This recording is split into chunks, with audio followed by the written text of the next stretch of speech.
Bienvenue dans ce nouvel épisode du Cyber Conseil. Cette semaine, nous parlerons des robots malveillants.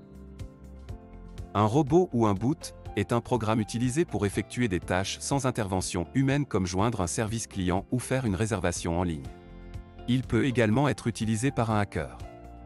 Un robot malveillant poursuit un objectif frauduleux qui est le fait d'utiliser des requêtes automatisées pour manipuler, perturber ou mettre hors service un site, une application, une API ou des utilisateurs. C'est un script ou un logiciel qui exécute des tâches automatisées tout en imitant le comportement de l'utilisateur humain. Certains programmes de robots s'exécutent automatiquement, tandis que d'autres exécutent des commandes lorsqu'ils reçoivent une entrée spécifique. Les robots fonctionnent de différentes manières. Généralement, les cyberattaquants écrivent un code personnalisé pour faire varier la fréquence et la durée d'une attaque automatisée, le tout afin de contourner plus facilement la cybersécurité de l'entreprise. D'autres utilisent des botkits, il s'agit des outils de développement open source pour créer un robot. Ils sont disponibles gratuitement en ligne et vendus sur le dark web.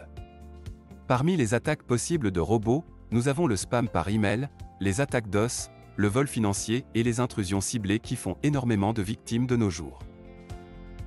Comment se protéger des robots ? Inspectez toutes les requêtes web pour établir une base de référence de l'activité normale et observez les requêtes anormales pour identifier celles qui indiquent une attaque de robot. Établir une base de référence du comportement normal des demandes Internet au sein de votre système. Ensuite faire la distinction entre l'activité des utilisateurs légitimes et celle des robots malveillants. Utiliser des outils de sécurité avancés permettant aux utilisateurs de créer des paramètres et des signaux prédéfinis pour filtrer les utilisateurs authentiques des robots. Rassembler et visualiser collectivement toutes les données de requête pour automatiser la stratégie anti-bot. C'est tout pour aujourd'hui. Rendez-vous la semaine prochaine pour un nouvel épisode du Cyber Conseil. Mais en attendant, suivez toute l'actualité de la cybersécurité sur notre site ainsi que sur nos réseaux sociaux.